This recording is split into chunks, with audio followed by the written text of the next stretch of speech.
All right. Today on Office Hours, we are talking about avoiding production disasters. And we welcome Keenan Campbell, who's CEO of the Disaster Group. And that's after 27 years of public service, 8 years as the Director of Emergency Management, founded this company, which specializes in emergency management consulting services, both private and public sector. So we're going to be talking about avoiding production disasters, but as a larger scale, we're going to be talking about Keenan's approach to emergency management strategies, making sure that we have all of the preparations that are required for whatever we're going into in life or in production. So you can get those questions into us via Makana. Keenan, welcome to Office Hours. Hey, thanks. It's great to be back. It's been a little while. I say welcome to Office Hours, but really, I mean, you have one of the coolest onboarding stories ever. For folks who maybe not wouldn't know you, can you tell us a little bit about how you got started with the community here? So I'm an emergency manager, and I think JJ actually has a video of my first appearance on Office Hours if he wants to roll that. All right, we can roll a quick slate. Next question. Keenan Campbell in Princeton, Illinois says, we just signed up for StreamYard. I've been using this setup for mobile storm updates. My MacBook is mounted in the truck with a mic and a Brio. I see Restream.io is now offering a similar system. What are the differences? Ruthless review of my feed link below, and then he has a link to it. This is his feed. I'll throw it up if he wants. So we're back in time right now. Ruthless review. Here it is. It looks like skipping around. He's using some of the comments, which is pretty neat. So it looks like he's got a little inset there on the of his car, along with, I don't know how he's cutting to this. So he's broadcasting live storm chasing. That's kind of cool. Yeah. Let's see. So I'll skip forward a little bit. So that was basically my first. I sent it out for a ruthless review, and didn't have a setup. I was on my portal in my warehouse, and then Alex Bruce brought you right into the show live. That was we were gobsmacked by what you were doing. It was I was. Really? So you had a Logitech Brio that was strapped onto the emergency lights in your Tahoe, and you were trying to convince the folks in Bureau County to not be driving around on the roads in a snowstorm. Yeah, and that was so. The premise was it started that way because people don't believe what we're telling them, that the roads are bad and that the weather conditions are terrible. So it was literally the MacBook, a Brio, and a mic, lapel mic. And I had been in Office Hours since the start as a participant asking questions for the county, and I just sent it to Guy and said, "Hey, check this out and tell me what you think." And then suddenly Alex kind of went a little excited. So now, since then, you've left working in the public sector, and now you've started the Disaster Group. So tell us a little bit, just so that folks get a frame of reference to ask questions. Tell us a little bit about what you're up to now and what's new with the Disaster Group. So I retired from the county, and after 27 years of being an emergency manager, first responder, that takes a toll on people. A lot of people don't understand that career is, 24/7. So I don't like Illinois winters. That was my primary focus, to get out of that business, because you know what? In the middle of the winter, you're out, you're on the roads, you're doing this stuff all the time. And I have a Jeep, and I like to go in the desert. And my friend Preto said that I should move to Las Vegas. So I got out of the desert, and then the Disaster Group became kind of out of boredom. I needed stuff to do, and I had all my old colleagues and friends that said, "Hey, could you do this? Could you do?" So it basically formed itself into its own business of communications, building trailers, doing the things, and kind of the premise of what we're going to talk about today. Because I know Office Hours aversion to PowerPoint and sales pitches, so that's not what this is. We're just going to talk, and the premise was we had to bring everything for a disaster. People don't understand. You see the current events happening. Oh, I wish they moved faster. Well, we're setting up tents. We're bringing toilets. We're bringing porta potties, kitchens. All that stuff has to be brought to a location it normally doesn't live. So from my perspective as an emergency manager, I'm doing the same thing you guys do on a production. You're bringing all that gear, you're kitting it in, you carnet it all over the world. So in that same kind of focus, what we're building to support the disaster is very, very similar to what you're building to when our office hours folks are building to do a production. You know, the laptops don't magically appear. The routers, networks, switches, cables, all that stuff, TVs, we're bringing that gear in to support the disaster mission. So that kind of lends itself to office hours and vice versa, that office hours made my county better because I could ask you guys questions and learn about what's the best camera, what's the best switcher, what is the, you know, you guys are the experts in AV. So for me as a small county, and that was so humbling for me because I'm a little guy in a small county in Illinois and I have the guy that invented the teleprompter that I can send him a message and say, hey, Courtney, what do you think about this? Or post questions. And so this global community thing for us as small guys, we were better in our county because of what office hours did. So that was my shameless plug for office hours, but everybody should be in here. You're designing whole kits now, right? I think one of the one comms kit you had is like on the approved list of equipment from FEMA. I mean, that's no small feat. No, that is a bureaucracy of, and it all comes down to money. If a county wants to buy equipment, FEMA is the one that has the grant for every county emergency manager. It's called the Emergency Management Performance Grant. So if the product isn't approved, you can't buy it. So getting on the AEL or the authorized equipment list is a big deal because now these counties know, okay, we can buy that. We can use grant funds. It's already been pre-vetted. Everything's good. So our disaster group rack is kind of a kit in a box that gives you our bonded cellular modem, the network switch, a UPS, external antenna, and a couple IP phones. So if a small county is trying to do a big operation, that is the heart of it that they deploy. And we also bond it with Starlink. So, you know, and that's the one thing that Starlink's a game changer. It's a game changer for production. We couldn't have done O-Space without Starlink. We just couldn't do it. We had cellular backhauls, but the Starlink is what we pushed the program out on. So we bond that in too. We have an AWS backend that bonds everything. So it's definitely no small feat to get that approved. And we basically build products just for government agencies to do their job. But there's a lot of crossover because the things that we build, a lot of our router is bought by live streamers. We have it in production trucks. There's some big networks that have it. So it's been a fun ride for sure. Jason, you wanted to throw something in? Yeah, I mean, it's also certainly been a lot of places, and I will point out from that slate, there was a time when we actually had to, in the frame, raise our hands, as you could see, and there were times when I, no joke, would wake up and I'd like have a pinched nerve in my shoulder because my hand would be up, you know, for a solid 5 minutes. Good times. But yeah, I wanted to point out, we at Office Hours have also used this for production. For the first NAB, I believe, that was what we used for the team meetup, and we rigged and got a perfect 1080p signal. I would say in the middle of nowhere, Nevada, but that's not really true. We were actually just at a bar, but it worked really, really well, and it was cool to meet Kenan and you know, see the whole thing go up in real time and in person. So the last thing before we hop into some of the listener questions would be if you could just maybe give us the elevator pitch for what are when you are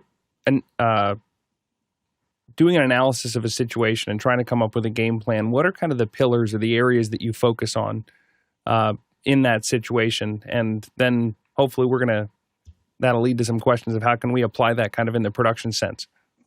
So like I said, a disaster and a production are literally the same thing. We need power. You guys are usually lucky, you know, there's a area of production where when you're doing the Super Bowl, generators are everywhere. Somebody's paid for the big generator plants. We don't have to worry about that. On a disaster, we have rolling generators. It could be a suitcase generator. So power. We always want to look at our power, and that's why on our rack, we put a UPS. It may be redundant. It may be extra. You may be on good mains. We don't know what's going to happen. So the first pillar is always power. The second power is infrastructure with internet. So Either you have the building internet, and I'll give you an example. My good friend Doug Ferguson owns Never End Productions. He has my router in his truck. He was plugged into a university with great internet. Everything's great through the router, so it's bonding the university and us. And in the middle of the production, somebody in the IT department saw the amount of traffic moving on the university and killed that port because they thought something was wrong. It wasn't pushed up the chain, whatever. He was having major issues with the university Wi-Fi. They were blocking him because it was unusual activity. So somebody on IT saw unusual activity on a port that's no longer used or not used very often. It didn't get approved. So Dougie had some issues that the router just blipped it right in. He didn't even lose his feed because you're already bonding it to AWS. So internet. Even though the facility has great internet, us as production or disaster, we need to make sure we have a backup for the backup's backup. So I recommend every production company has a Starlink outside. Ethernet cable ran in. So that's the second pillar. The third pillar is craft services. In my county, I will tell you, my volunteers were 100% more able to work when they had drink and food and coffee and things like that. So I know it sounds like a goofy thing. When we're on these smaller productions, we have to think of our volunteers. So our human capital is the third pillar, that if you don't keep your staff happy, you're not going to have the staff. And you're not going to be able to complete the mission, be it a production or a disaster, if we don't keep the staff happy. So there's a lot of other things to it, but those are the basic things. And we always say that we can build anything. It got to the point in our county that I had a Cat 6 cart with 6,000 feet of Cat 6, crimpers, ends, cables, everything, and we would literally build our own Cat 5 cables on a disaster. And I don't think people realize when we're doing production, we're carting in everything, be it what office hours does or what the disaster folks do. We have to build all this infrastructure where there's nothing. And a lot of times the disaster side's a little bit rougher because, you see it in North Carolina, there's nothing there. We're airing in everything we need to do. So power, people, and infrastructure. Those are my three pillars that we want to talk about. All right, with that, let's hop into the first question. First question's from the QR code. Carly Johannes Dottir in Fort Duchesne, Utah is asking, question for Keenan and the panel, except the current one. What is your favorite disaster and how did you avoid it? How did you teach others to do this? Go ahead, Keenan. Wow, I don't know if I could say a favorite disaster. In my business, it was impossible to avoid it. So I've had so many in my career. I think it would be morbid to call a natural disaster a favorite. But we had a disaster where we were called for a train versus tractor. So in rural Illinois, tractors are out, and originally it was called as like a freight train. So, okay, no big deal. A freight train hit a tractor. Well, I don't know how this happened, but we'll get out there and we'll figure it out. And while I'm en route, they call me back and said, we got more information from our law enforcement on the scene. It's a train versus an Amtrak. Oh, my brain, you're literally like, uh-oh. This went from, this is going to be a rough day. And I will tell you, it was Thanksgiving morning. So I was walking down the stairs to go to Thanksgiving dinner. My phone rings. It's my dispatch center. I take the call, and everybody sees me turn around. I go back upstairs and change into work clothes. So I'm still thinking train versus tractor, no big deal. It turned out it was a person spraying anhydrous ammonia, which is a fertilizer, and he was going over an unmarked grade over the track. So, they always say, look left, look right, look back left. Well, these Amtraks are 100 miles an hour. He looked, he didn't see it.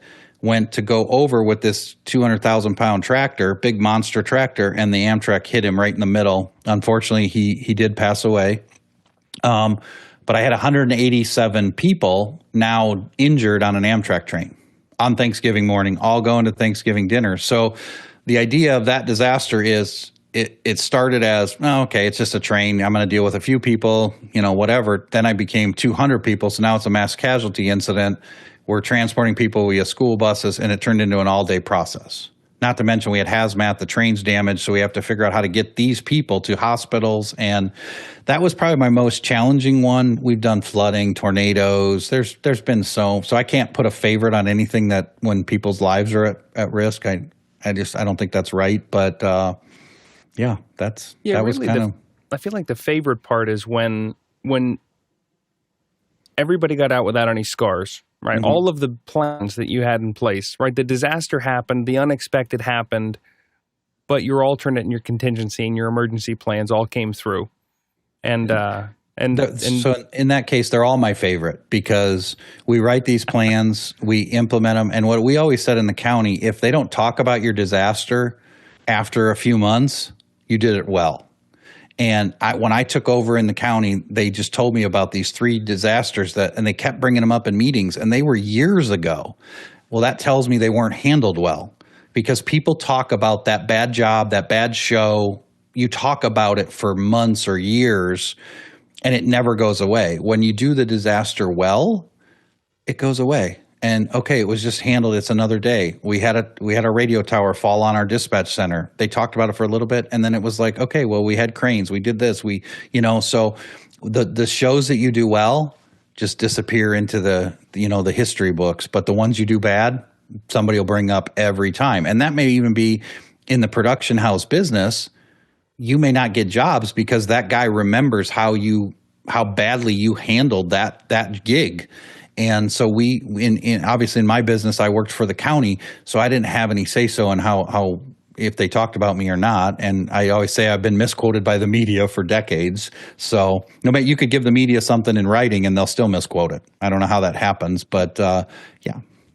it's kind of one of those things where failure is weighted a lot heavier than success from a reputational point of view. And if you think about all of your interactions, personal, professional, or otherwise, as almost like a bank account. Every time that you've pulled something off well, as you said, that's probably a deposit of 1.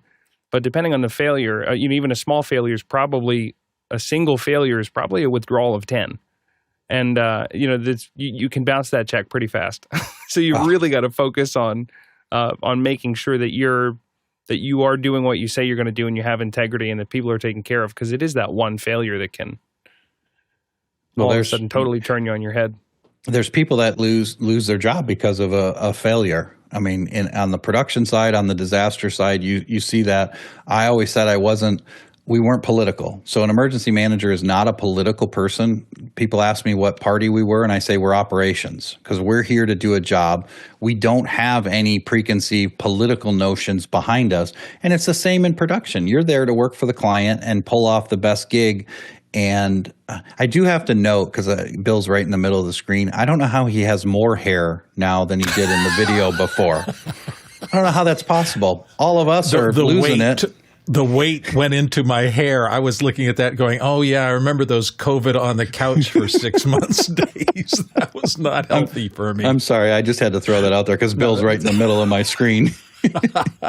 Yeah, listen, that was one of the most fun shows we ever did. And all of us were gobsmacked. And I think that was one of the light bulb going on when we realized how much this internet communication and Zoom and everything else could tie information to people, because we all just had our brains explode by how complicated emergency management and those kind of things are, and the stuff you don't see. And it's really easy to criticize. But I'm sitting here thinking, we're in the middle of watching this stuff happening in Florida and North Carolina and all these places that, this is not a occurrence at a meeting of a train track and a truck or some other disaster like that. This is covering hundreds of miles in all direction. Can you give us a little of your expertise in terms of what would you be thinking about in terms of what do you think they're trying to struggle most with in such a broad disaster field? That must be an amazing challenge. So we say situational awareness.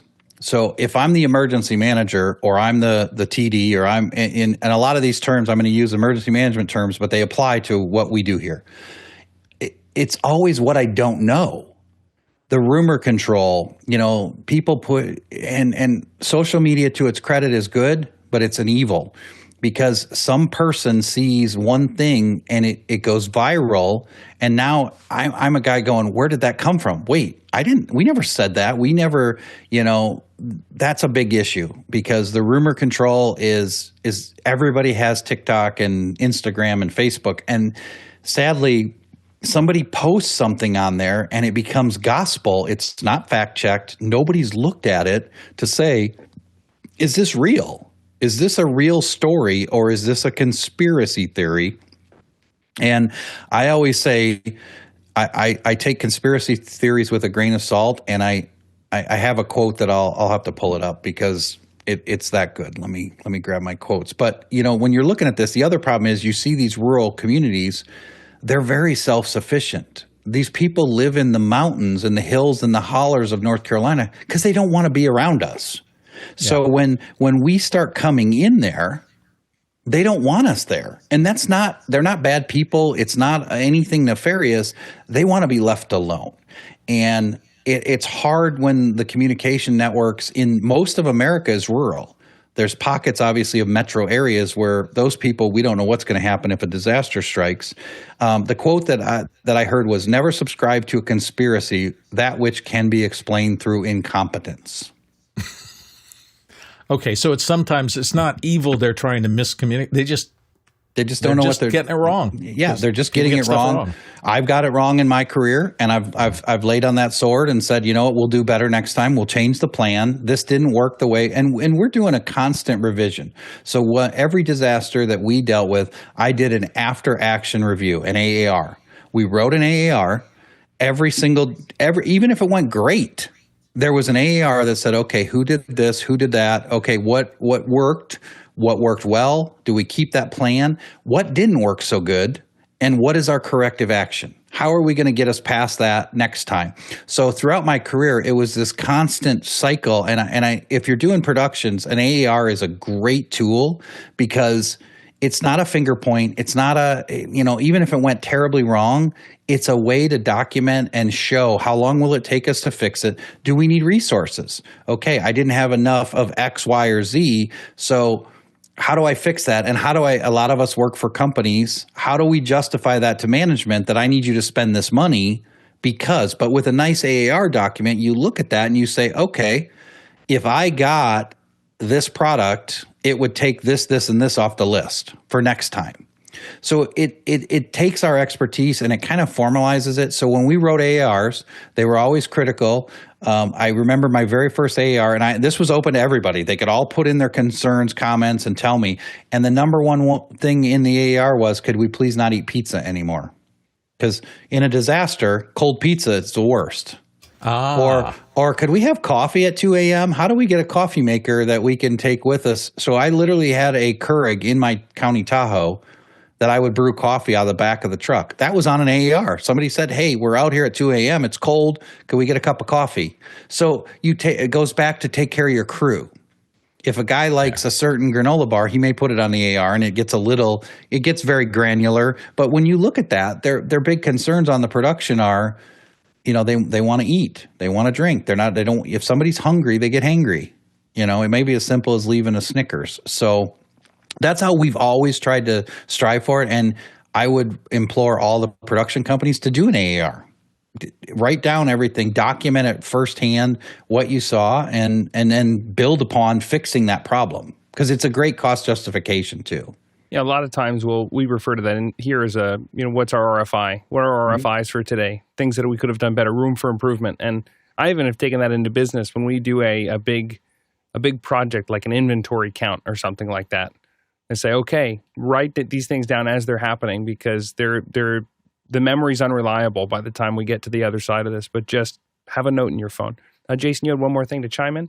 Yeah, I mean, getting back to the social media thing, and I hate to just sound so enamored, but really, like, this video clip kind of brought it back to me.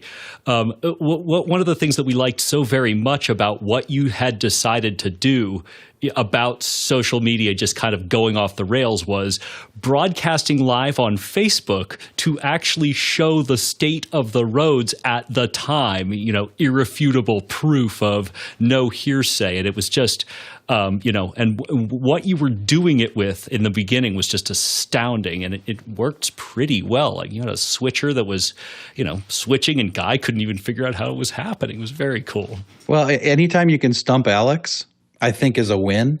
because Alex didn't know how I was doing it, and that's okay. It was fun, and to be able to stump Alex and get him excited and get everybody excited. And I was a one-man operation. I was the only full-time employee in the county for EMA. So for me to be the only full-time employee switching this, we had other volunteers that had LTE iPads, and they were coming into StreamYard, and we've since they keep expanding it, and it was just crazy. But it shows that you don't need a ton of people to do a pretty big production. And StreamYard was a great platform. It worked good for us. It was affordable. It checked every box that I needed. Obviously, there's stuff that does it better and more people and things like that. But it was really just that ground truthing is what we called it. I'm showing you, I'm literally driving in this stuff. And we had more negative comments like, why are they pulling the plows? And you'll see me on that video when I pull out and say, I'm sorry that the conditions are too treacherous. There's zero visibility. The plows are going to pull for a few hours, but then people are mad about that. So it's okay. But they got the real truth. The plows are pulling because we can't see. And if we can't see to plow, we can't plow. So you don't want the plows running off the road.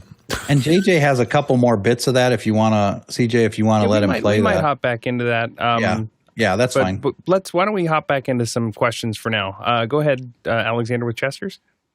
Yeah, first one here from Chester Sweeney in Las Vegas, Nevada. Best police, fire, and rescue scanners for any time, any place, case scenario. Go ahead, Kenan. So that is, and I'm going to put a link in the chat. I'm going to try to. So I just dropped it in the chat. I like the Uniden Home Patrol too. I have one in my Jeep. It's cool because you can set it by an area, and it'll automatically turn on the channels for that area nationwide. It's got the database pre-programmed. The biggest problem with police scanners, we didn't use a lot of them because we had the portable radios. Somebody has to program it.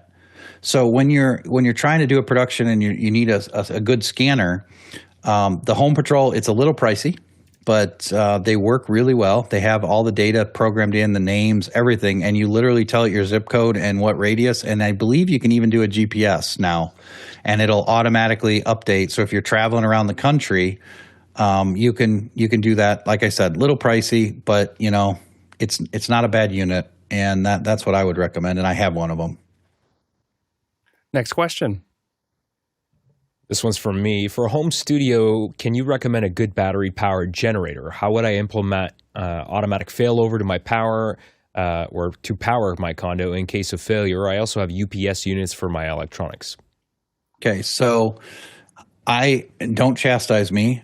I like Harbor Freight. I have their Predator line of generators. They're solid. I have the Predator 5000, and I run it only on propane. No gas. We've never put gas in it. It'll run on gas, but if you run it only on propane, it never gums up the carburetors. All of those works never have that liquid fuel that can cause your generator to not run. I'll find the other company for you, Alexander, and put it in there. But there's a company that makes a power transfer switch that hooks to your power meter and has a plug on the bottom of it. I don't have it handy. So I will find it and I will post that in Mukana for you. But the Predator 5000 is a dual fuel. That's $850. And it has wheels and a handle. So if you had to take it out to a production site, you could roll it on the four wheels or pull the suitcase handle out of the bottom. There are better. Honda's a great product, but you're going to pay for the name. The Predator has been, everybody that I've talked to has just really liked it. It's quiet, 5,000 watts. I think they go up to 9,500 watts, depending on how much space you have at your condo. That's the other side of this. And then I always tell people generator safety, CO2, make sure you're not putting it on a patio, make sure you're safe, and buy extension cords before you need them. You want to get the heavier gauge cords. Don't ever run a generator on a 14 or a 16 gauge extension cord. You're going to have a bad day. Something's going to happen. So think about the generator safety. FEMA has a great link for generator safety. If you can buy 10 gauge, 12 gauge cords, you're better off. Please don't skimp the money on the extension cords, because that's where you're going to, you get a cord hot, you're going to cause a fire or it's not going to work when you need it. But I always tell people to kit it all together, put the cords on the top of the generator, and have everything ready to go, that you roll that kit out and here we go. And then the other thing is, if you have to bug out and go somewhere else, you can throw that generator on a rack on the back of a car or in the back of an SUV. If it's never had fuel in it, there's no fumes, there's no spills, there's nothing. Think about that. If you're running it only on propane also has a unlimited shelf life, as far as I've been told. It never goes bad. So you can buy grill tanks, you take it off your barbecue grill if you have one, and use it that way. You certainly in a disaster could pour gas in it if you had to. It's fine to do that, but I tried not to, because then there's no fumes, no leaks, no spills, no smell. It works really, really well. Now that takes care of power generation. Then how do you deal with storage? Like if you were just taking your shore power and trying to store it in a battery, like I know some folks are using things like the Tesla battery wall, so that they have failover within their homes. Are there alternatives to that, or do you only have the option to go with the massive? So EcoFlow Delta is a good product. They are making they're kind of portable, but they're also home-based, where you can have the panel on the wall and tie that in. It basically becomes a massive UPS. I will tell you, they love their products and they're very pricey. But if you wanted an alternative to the Tesla Powerwall, I know John Idelson has the Powerwall and loves it, and the system works amazing. But you're doing a major solar investment if you're going to do the Powerwall. Yeah, a while back, I was shopping for those very large batteries, and I actually, I think it was Pedro Gonzalez had put something in one of the Discord channels about the Anker Solix C1000 that was, much smaller than some of the things for the EcoFlow, but it's something that if all I'm trying to do is charge phones and use very low draw things to have for maybe a week, that could get the job done. Yep. Darn thing, I can't get it to charge. I have to send it back to Anker, but they're replacing it. No bad feelings towards them. They're standing behind it. But it is one of those things where, right, you're having to think about, is this a power outage that's going to go on for 3 days? Is it going to go on for 5 days? Is it a week? Because your level of things that you're concerned about grow from, can I talk to people, to can I eat? Yep. And so I'm working on a kind of and we started it a little bit. It's called the PrepCon levels. Preparation Condition 5, 4, 3, 2, 1. That was Chris Fenwick's idea that I should do that. So I've started to do that, and I've broke it down by a PrepCon 5 is just the day-to-day. The nice thing about having a generator, you can create AC to charge your Anker or your EcoFlow or all of those, your UPSs even.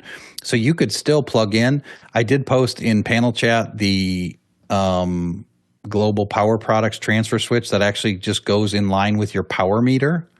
It's a neat product. It doesn't require a lot of wiring. There's no big box. It basically just is a transfer switch that your power meter comes off and it goes on, and then the power meter goes back on.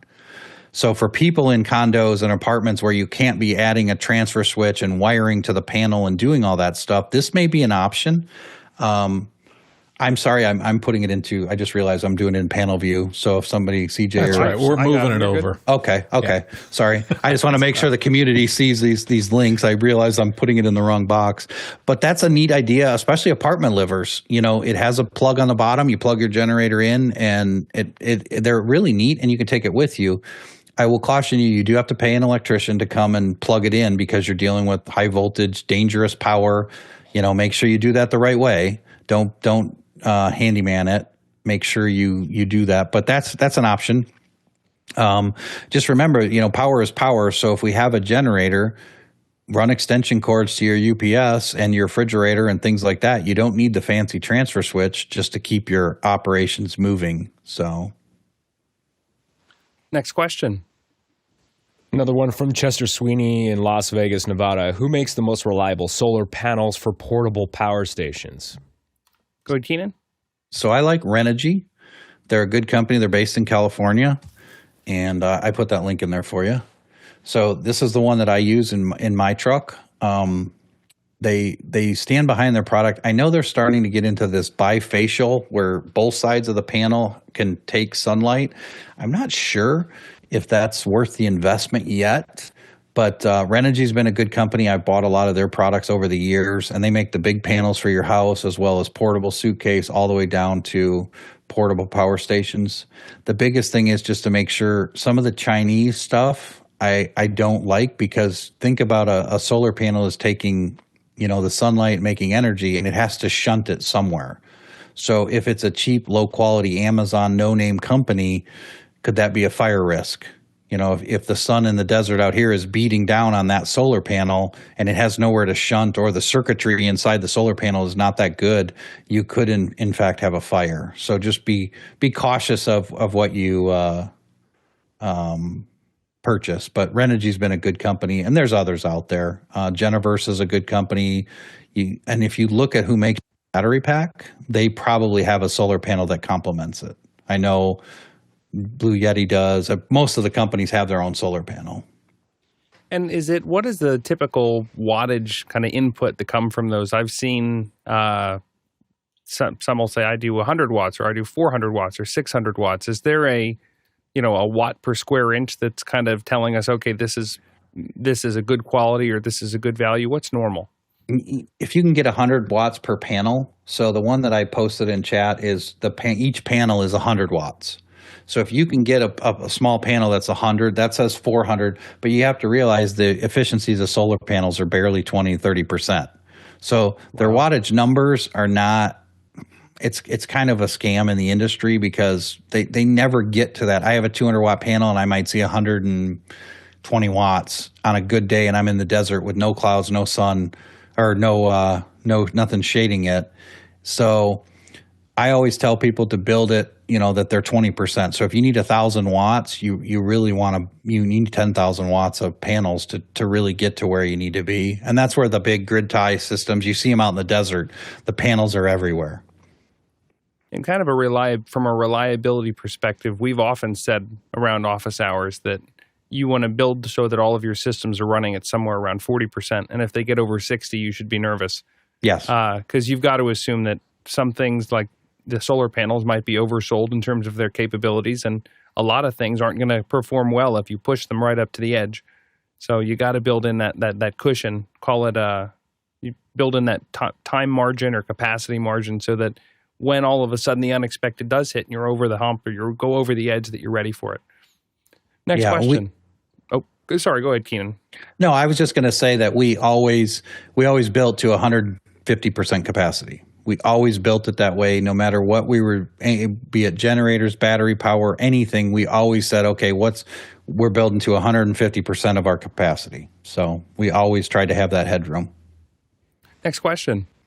Rion Smith in Trinidad, West Indies, is asking, would you guys be interested in working with regions of the Caribbean that are hit from hurricanes? Trinidad is usually spared because we are the most south island, but maybe we can house the disaster kits here and deploy where necessary. So the biggest problem, yes, of course, reach out. That's no problem. We'd be glad to talk to you about it. The problem is the logistics of making sure they're updated, the cellular networks go down, and pre-positioning. We generally have our fly kits, which is the disaster group rack, phones, a Starlink, and we prep it here and can fly that out. So we'll send it wherever. We were prepping kits to go to North Carolina. So Trinidad's a little bit more of a logistics thing, but yeah, we can certainly discuss that. There are a lot of pre-positioned assets in all the islands anyway. So the other issue is, do the cellular networks stay up, and how are we handling the backhaul? We do have a new product that we're working on with a company where we'll have our own 5G microcell, basically. Actually, one of our fellow office hours, Aaron Husledge, his company developed it, and the disaster group is partnering with them to get it out en masse to all the emergency managers, all the counties. So their product kind of started as a pet project, a necessity for Connect Carolina. Well, it became a commercialized product that the disaster group's partnering, and we're going to sell that product to all the counties, hopefully every county. So it does bring to mind, though. I mean, you think about how many millions of people are being affected. We've had 2 major hurricanes within a 2-week span with Helene and Milton. I mean, how does that emergency management strategy change when you have to think about preparing for potentially back-to-back events of this magnitude? Well, it's people and stuff. So I already have my people committed. I already have my stuff committed. So what most people don't realize about disasters, the county is in charge, or the city. It's the lowest level of government that is legally charged with taking care of the disaster. So the county in North Carolina, when you see those TikToks where they said we kicked FEMA out, they didn't necessarily kick them out, but they said, hey, we got this, we're good, we don't need any help. So when I was in the county, I would exhaust all the resources of the county, be it people, products, whatever, and then I would reach up to the state and say, okay, hey, state of Illinois, I'm out. I need more stuff. So then the state would send me their resources, which again, each level of government you move up, this isn't a dig, but they move slower. The higher you go in the government, the longer things take. Locals are quick, so you look at, the state government are kind of the second responders. FEMA are the third responders, because the state has to exhaust their resources and then say, hey, federal government, we're declaring we need more resources. So all those levels, as we ask for more stuff, take time. I will tell you, I'm a huge fan of Ron DeSantis. This isn't a political thing. It doesn't matter. I'm saying from an emergency manager, that guy is a rock star. He manages forward. He tells his people, let's get this stuff going. And I'll use one example. The Tropicana Park, they had originally set it up for a shelter for the first responders people. And early on in the day, before the hurricane even hit landfall, their team, somebody came running and said, we probably shouldn't use this facility. It's not rated for it. Something slipped that they thought it was good. This week, right? Mm-hmm, mm-hmm. So we call him Daddy DeSantis. He jumped in and said, okay, move, let's go. But he pre-positioned 50,000 lineman trucks from all the way as far away as California. So that's how he was already in an incident. They're already dealing with the first hurricane. They brought in whatever assets they could. Now they're looking ahead going, oh boy, we're going to get hit again. Okay, how far out do I need to go to get that equipment? And it's the same thing we do on a production. If you need to rent more cameras, they may be coming from New York or LA where you can't get them in Las Vegas, So we kind of look at it that way, that, it's just stuff. So as long as I have a little bit of time, I can say, okay, I need more X, Y, or Z. Where do I find it? And that's really what emergency managers are doing, is we're finding the resources and then putting them in the place where they need them. And hopefully you're fortunate to work for my boss in the county. She was great. She let me do everything, and we argued a few times about things, but it worked out. When you see DeSantis in Florida, his people are there and they're committed because he is a leader that leads forward and makes sure, okay, it might not be as bad as forecast. That's fine. We're called masters of disaster. So I'm going to pre-plan for the worst case scenario and hope for the best, right? And that's what we do on production too. We're planning for it. If we have some contingencies, great. Hopefully the client is okay with these contingencies, and then we move forward to it. And if we don't need them, again, the costs are so minor sometimes for having those contingents. I was the first county to have Starlink. And my county board goes, what do you need Starlink for? What's this? Why are we paying another bill? They were always worried about the monthly recurring costs of everything. But you can't get a Starlink when the tornado happens at 2 a.m., when the hurricane hits at 8 o'clock at night. You can't get that equipment. So that's how we talk about, if you want to avoid the disaster, bring the gear in that you may need, have that Starlink outside, sitting on a trailer, sitting somewhere on the roof of the facility. And it may just be a backup, but it also may be Wi-Fi for your crew, because the cellular doesn't work in the facility, those creature comforts. So a lot of times we multi-layer our approach when we're building this. Okay, well, when we did O-Space, we had a production Starlink and we had a crew Starlink. So all of you guys were on crew Starlink. Production only had a Starlink just for that feed for program out to their systems. So we also built capacity there by having the 2 Starlinks. You guys with your kids streaming Netflix, or Bill, when he was trying to Wi-Fi call to his wife back in San Diego, he didn't take data away from the production going up. So, Bill, you had something? Well, I just wanted to comment, this should open your brains, that particularly what Kenan said about the locals take it first and then they go to the state and they go to the federal. I had I used to do a lot of voice work for the Bureau of Land Management, and they got me hooked up with the National Fire Resource Center. And it was interesting when they're fighting wildland fires, particularly, I didn't understand the jurisdictional problems that you get into.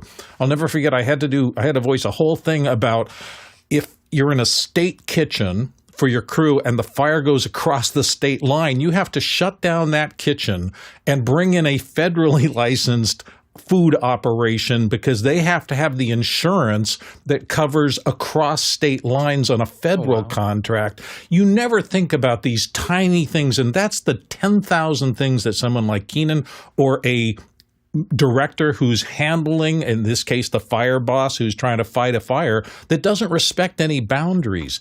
It's these thousands of little things that have to be done. Can the helicopter dip into that pot of water? Well, who owns that pot of water? Somebody's got to figure it out so that we don't end up in a lawsuit later. It is an almost mind-numbing set of requirements to get it right. So when people say, well, they're just not here on time, they're not doing it fast enough, you got no idea how much is going on in the back to try to get it right and not have disaster follow the disaster because everything was just shoehorn, make decisions and don't get them approved. That just doesn't fly. And the other thing that I think Kenan touched on that's pretty powerful is that when your primary way of doing something goes down, whether that's power, whether that's communication, whether that's your video pipeline, and you've now gone to your alternate, right? If we think about, we've talked about PACE a lot of times, primary, alternate, contingency, emergency. When your primary goes down and you're now on your alternate is now your primary, right? So you need to be looking at that horizon and thinking, okay, so what is threatening this? Because a lot of times that backup system is not the same exact system as the primary. So then sometimes the level of how robust they are also goes down as you keep going from your primary to your alternate, and you keep on going down the chain. So you have to reassess the entire about that situational awareness. You have to reassess everything and say, okay, now that this is my primary, what is threatening this way of getting out or way of getting power or way of communicating? And does the situation that we're in, does the level of threat that poses to my system change because I'm now on this backup system? So it's really, you've got to manage the crisis here, but you also have to have your eyes out on the horizon and think, okay, well, what else is coming down at me? Well, and that's where we do logistics. Emergency managers are primarily logistics experts. And if I'm already at the alternate and the primary has failed, some logistics person is going, okay, what do I do to get primary back? Yes, we're working on alternate, but too many times people look at this and go, okay, we're fine, we're good, we'll be okay. No, as an emergency manager, I'm going, somebody better be working that problem because there's a problem with primary. We're good right now, but who's working that? Did my Starlink fail? Did I lose a command trailer? Is the generator going down? What caused P to go down? And that's what we've always, so it's a constant ebb and flow that, okay, because if alternate goes down and now you're on contingent, now we're really getting to that 40, 60% capacity. So hopefully somebody has already worked that problem and said, okay, we're good for now. But if we go, and then the other side of it is that cost benefit analysis. If we go to contingency, what services are we going to lose? Because each time you move down pace, you lose something. Because primary is our gold standard. Then we're moving down, and that could be less functionality. Like CJ said, things don't always work that. But if you keep moving down, by the time you get to E, you're barely sending a text message. The feed's not going to go out. You're down to a 360p, on the production. So that's why it's not because you don't want to, but it's a resource thing. Nobody has the resources to have 4 copies of the gold standard there all the time. You probably have a hard time existing because you're over, not that you're over insuring, but you've got. If you have 3 times the resources tied up in your backup plan as you did in your primary, you might have trouble getting off the ground. You're a little heavy. Right. Yeah. I mean, we have to have a Black Hawk to move everything because in our county, I will tell you, I had 4 trailers and they all did different missions. I had a big communications trailer that was a 55-foot tower, could patch, do things. Then I had a smaller version that we built, and it was same capability but less headroom. It didn't take as much. I could tow it with a Tahoe, not an F550. So you have to also look at, as you build your capabilities out, I can't bring a semi-trailer when a box trailer will do. So there is a cost benefit there of looking at, do we put everything in one trailer, or do we break it up into multiple missions, multiple trailers, and do that? And production's the same way. A lot of times, if you guys are flying to a gig, well, you're paying for all those Pelican cases, so you tend to be leaner when you're flying commercial.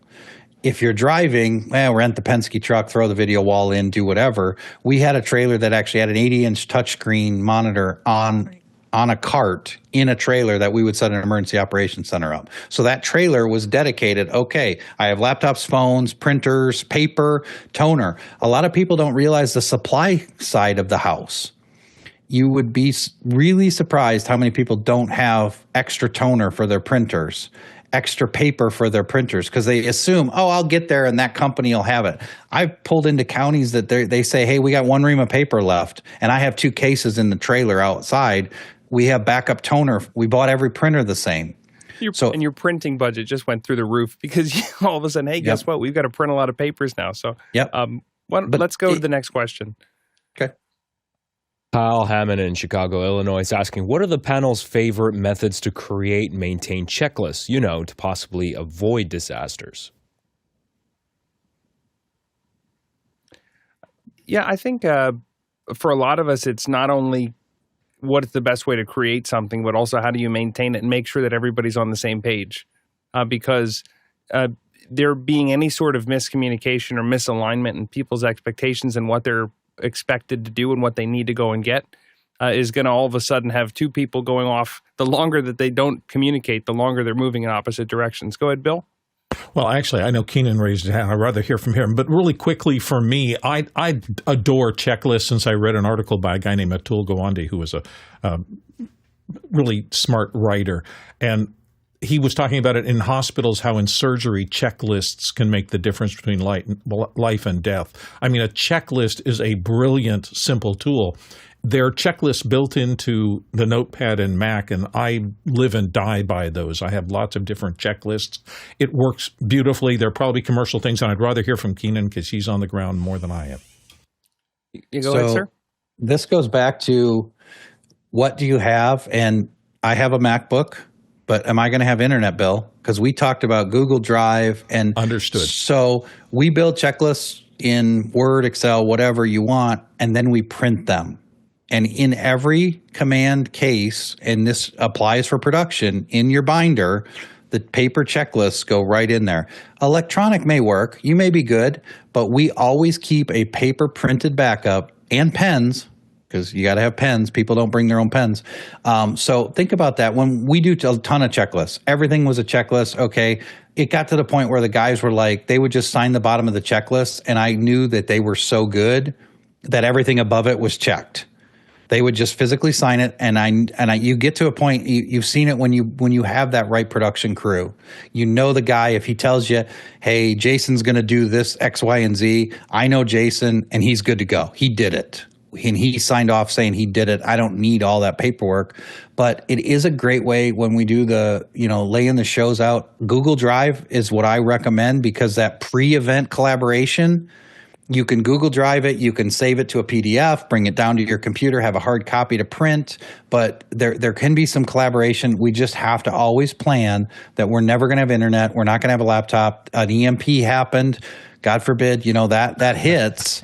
Paper and pen are what we're going back to. So every incident command form we had, every checklist, even our emergency operations plan was a printed bound book.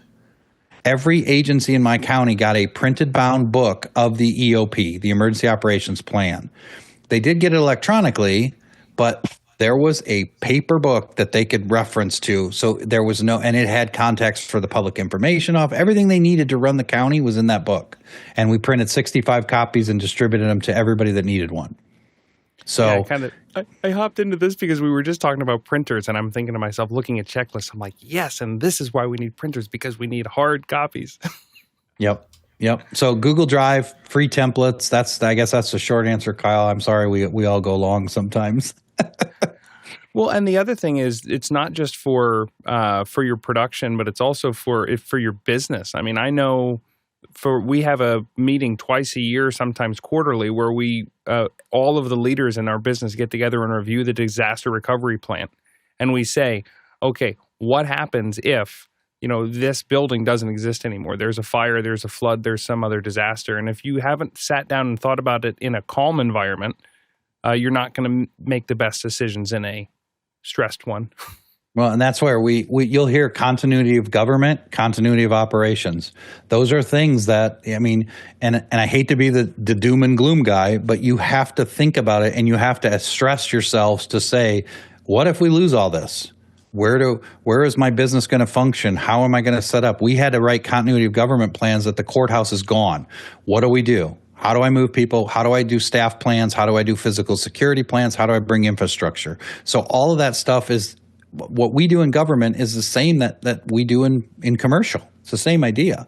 We had an Amazon warehouse that fell down in a tornado.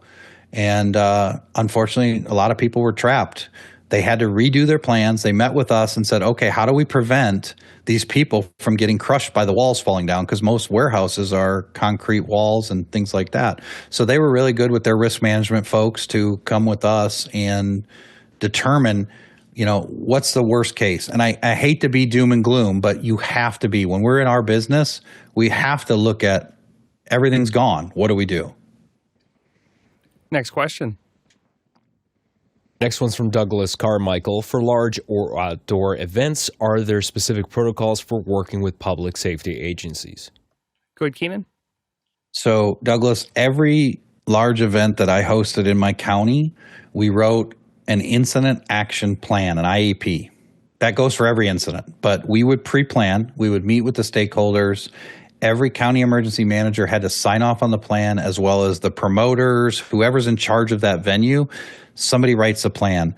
A lot of that came in after the Indiana State Fair disaster where the stage collapsed, people were killed because things were not conveyed that, hey, the stage is only rated for X. So when we have our county concert at a fair, legally, I have the authority to shut the concert down, evacuate, shut down, whatever I have to do. But that's a planning process before. The protocols are based on the National Weather Service for weather. If we have storms come through, but that's all pre-written and pre-identified that we know what's going to happen, to the point where we write down the public address announcer messages. So they're written on a piece of paper for the PA announcers throughout the venue to say, attention, there is a tornado, you need to evacuate. Are we sheltering in place? Where do they go? All that stuff has to be identified, and most of the general public doesn't realize that we do that. That every event has some type of a planning. We call it a planning P because it just keeps going around the circle of the P. And if anybody wants any of those graphics, reach out to me and I'll send some of the planning stuff that we do. And actually the planning P is kind of it's a cool a tool for most of us. Bill? Yeah, I used to chair a public charity thing that had a big event every year. We actually used to do 3 of them every year. And we always hired off-duty Phoenix policemen. This was in Phoenix. And the plus for that is that not only were we hiring the off-duty officers to be here, we used to get a dozen officers and usually a sergeant to kind of be in command of them. As the chair of the event, if I had anything that I needed public safety, I had a direct line into them. I'd go to one of the officers and say, can you get the sergeant over here? And then they would interface with everything to make sure that emergency personnel knew how to get there.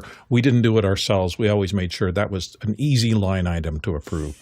Well, and that goes back to one thing we never talked about, span of control. So we as humans can only manage effectively 5 to 7 people. So if you're on a big production and you have not delegated down, once you get past 7 people, you're not an effective leader. You need to lead managers that take 5 to 7 and they just keep. So we always call it sticks and boxes. The boss is on the top, you draw the boxes down, and then there's multiple assistants, and then they just keep. So a lot of the organizational charts that we did on a disaster, it's just sticks and boxes. I put more sticks and more boxes and keep breaking that out farther and farther. It gets more complicated when you're building like an area command and you have different areas that are in charge of that area. And that goes back to your question, CJ, before about, what with North Carolina. They don't know all the people that are affected. That's been the biggest problem for those responders is they don't know everybody in the mountains that needs help or may not need help. So if they do get a phone call out, these people feel like they're forgotten when in reality the locals don't even know they're there or don't know that they need help. So it goes back to that communications piece. Next question. Roscoe Jones in Madison, Indiana is asking, what are your thoughts on crowdsourced disaster help? Here is an example from Asheville where it started with one lady's post and others have joined in remotely to help. Good, Kenan? This one's tough because we are a helpful bunch of people in this world, in this country. But unsolicited volunteers are a disaster after a disaster. And I don't mean that to be rude toward any person that wants to help. But I will tell you, people will post, what about the dogs? We need dog food. I will say that you have never been on a disaster where you see pallets of dog food after it rains. It's the worst thing in the world. So the spontaneous volunteers and the volunteer and donation management is literally a function in FEMA because it is it's a hard thing to handle. You get these people, they all want to help. They're coming in, but do we need 8,000 pallets of diapers? No. Do I need dog food? No. So we actually identify a volunteer coordinator where the people have to be vetted. The other problem is for all the good in America, there's bad people that want to come in and exploit your grandmother, your aunt. They're coming in to help, but they may be nefarious.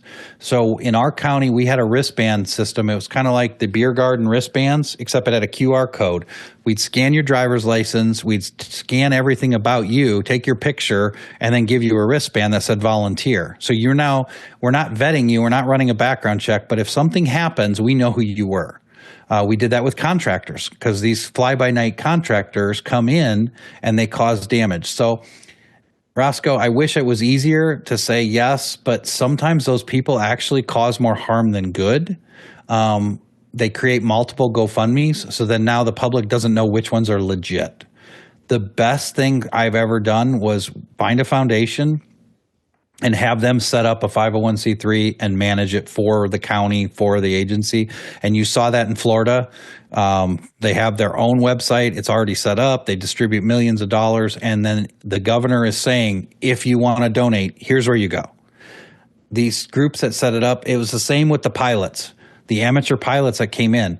Fantastic that we have this many air assets, but there has to be an air boss that manages those pilots.